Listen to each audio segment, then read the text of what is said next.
Tim Traffic Accident Analysis atau TAA Polda Jawa Barat diterjunkan untuk mengungkap penyebab kecelakaan maut bus pariwisata di Jalan Raya Panumbangan Panjalu, Ciamis. Polisi belum menetapkan tersangka karena sopir bus diduga kabur saat proses evakuasi ke Puskesmas Panjalu.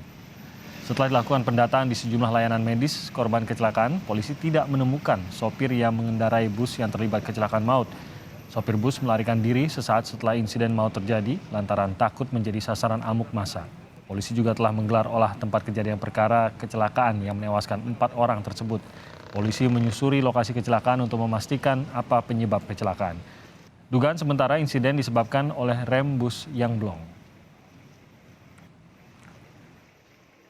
Oleh TKP dari Polres yang diasistensi oleh Direktorat Lalu Lintas Polda Jabar.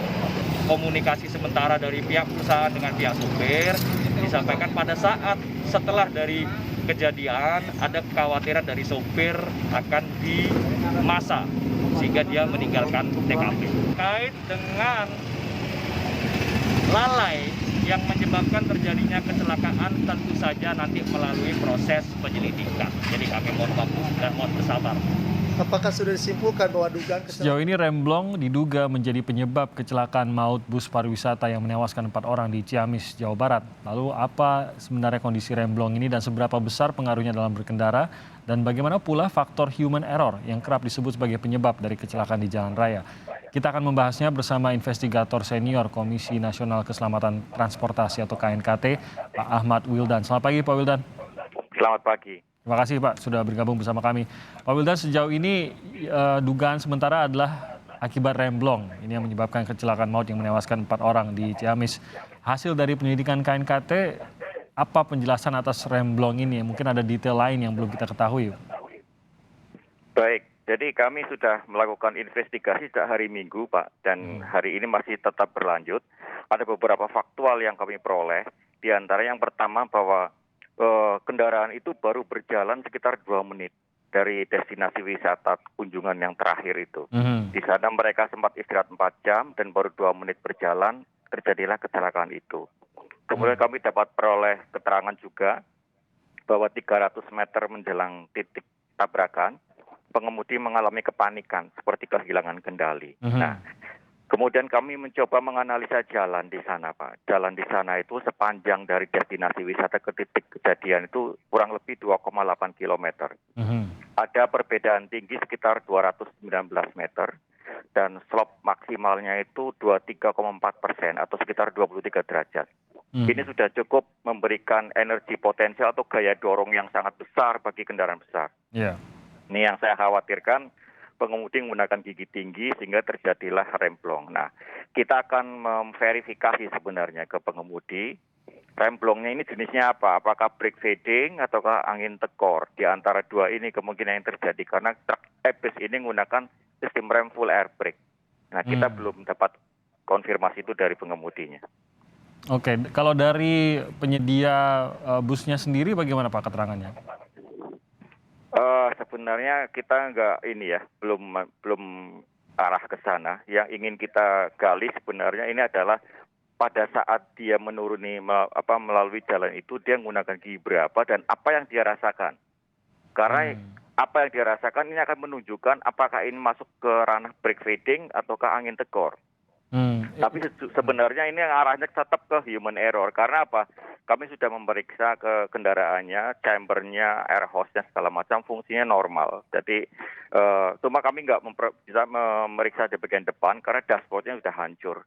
Jadi saat ini kembali lagi kita belum menyimpulkan apapun, tapi kita melihat indikasi ke human error yaitu penggunaan gigi tinggi di jalan menurun. Tapi itu akan kami pastikan setelah kami bertemu dengan pengemudinya. Oke, kalau dari kasus rem blong ini mungkin sederhananya kalau awam itu akan berpikir bahwa memang ada kerusakan teknis pada rem gitu. Tapi sebenarnya tidak selalu begitu ya Pak, bukan selalu malfungsi rem dalam kondisi rusak tidak bisa dipakai, tapi ada juga aus atau tadi yang Anda sebutkan bahwa kondisi angin rem dan lain-lain, mungkin bisa dijelaskan Pak? Jadi gini Pak, hampir lebih dari 80% kecelakaan rem blong bus truk itu terjadi di jalan menurun. Dan semuanya terjadi karena human error. Jadi penggunaan gigi tinggi di jalan menurun. Jadi gini Pak, pada saat di jalan datar, itu sebenarnya yang memutar roda itu adalah mesin. Ya. Jadi mengerem di jalan datar dengan service brake atau rem utama itu efektif. Tidak demikian halnya dengan di jalan menurun.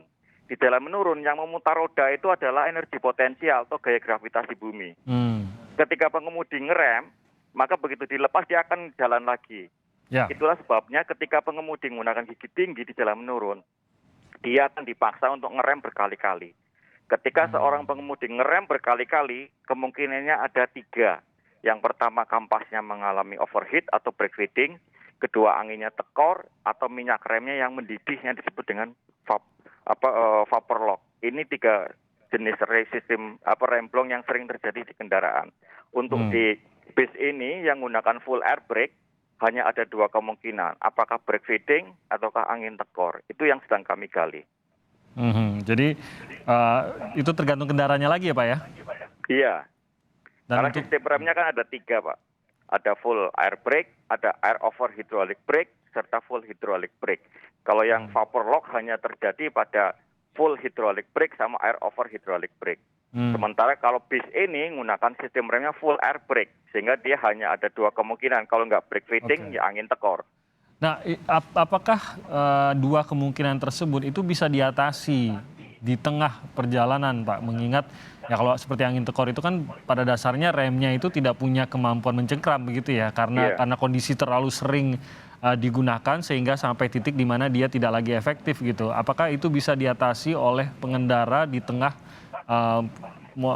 mobil atau bus tersebut berjalan? Pertama gini, ketika melalui sebuah turunan, seorang pengemudi bus dan truk salah menggunakan gigi pada saat itu, yaitu menggunakan gigi tinggi, maka pada selanjutnya dia nggak akan mungkin menurunkan gigi ke gigi rendah. Ketika dia akan mencoba, pasti masuk ke gigi netral. Dan ini akan lebih fatal. Nggak bisa dipaksa ya? Nggak bisa. Jadi itu sebabnya kita akan membuat peringatan-peringatan di jalan menurun agar menggunakan gigi rendah. Jangan sampai sudah masuk, dia baru mindahkan, itu nggak akan mungkin. Nggak mungkin terjadi. Berarti tidak ada cara untuk di tengah-tengah mengatasinya. Memang harus dari awal jangan ada error dalam cara mengemudi, begitu? Iya, betul. Jadi kuncinya satu, pengemudi harus paham. Kalau di depan ada turunan panjang dan cukup ekstrim, maka sebelum memasuki turunan dia harus menggunakan gigi rendah. Karena memanfaatkan namanya engine brake dan exhaust brake. Jangan sampai menggunakan rem utama. Ketika menggunakan rem utama, udah resiko remblongnya sangat tinggi.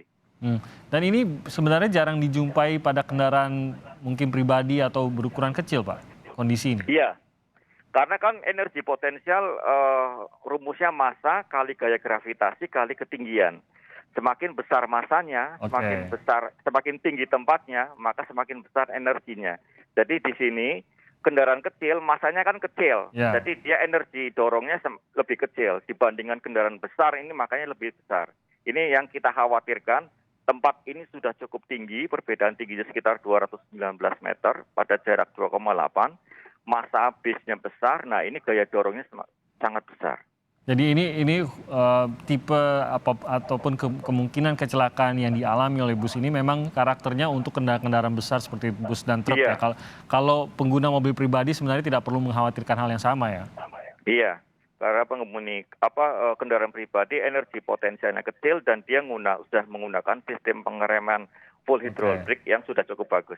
Berarti ini karakter yang seharusnya sudah dipahami oleh semua orang yang mengemudikan bus atau truk, terutama ya dalam perjalanan komersil seperti ini seharusnya Pak ya? Betul. Pengemudi bus dan truk harus memahami ada 2 sistem rem yang harus dipahami. Pertama adalah sistem rem utama yang menggunakan rem pedal. Kedua, rem pembantu atau auxiliary brake, yaitu exhaust brake, engine brake, dan retarder. Itu digunakan untuk mengerem di jalan menurun. Jangan sekali-kali menggunakan rem pedal di jalan menurun, karena itu akan berisiko remblong. Oke, jadi meskipun teknisnya remblong, tapi kesalahan utama tetap pada human error. Apakah betul Pak Wildan? Human error, iya. Ini human error. Jadi human error itu ada 3 Pak. Yang pertama skill based error, tadi penggunaan yang keliru. Kedua adalah loss of situation awareness, penurunan kewaspadaan. Yang ketiga loss of control, kayak yang terjadi di Mojokerto itu adalah loss of control, kehilangan kendali. Apakah hal ini akan bisa dipastikan tanpa menanyakan kepada pengemudi ataupun kalau pengemudi tidak bisa memberikan keterangan Pak? Kami bisa konfirmasi ke penumpang yang ada di dalamnya. Kita hanya akan perlu tanya itu pada saat menurun, dia kecepatannya tinggi atau enggak. Ketika tinggi berarti dia menggunakan gigi tinggi. Dari situ kita udah bisa menyimpulkan bahwa ini adalah kegagalan pengereman karena kesalahan penggunaan gigi persneling pada saat jalan menurun. Hanya saja kita nggak bisa membedakan mana ini brake fading, apakah ini angin tekor. Karena yang bisa merasakan ini adalah pengemudi. Kami harus bertanya apa yang dia rasakan di kakinya dia ini. Di kaki dia ini akan menunjukkan apakah ini brake fading ataukah angin tekor. Jadi hal tersebut hanya bisa dijawab oleh sang pengemudi kendaraan saja. Betul, gitu ya, Pak, ya? Iya, betul. Oke, baik Pak Wildan, terima kasih. Kita akan ikuti terus bagaimana investigasi yang dilakukan oleh KNKT maupun pihak-pihak terkait. Terima kasih sudah bergabung bersama kami pagi hari ini, Pak Wildan. Baik, terima kasih.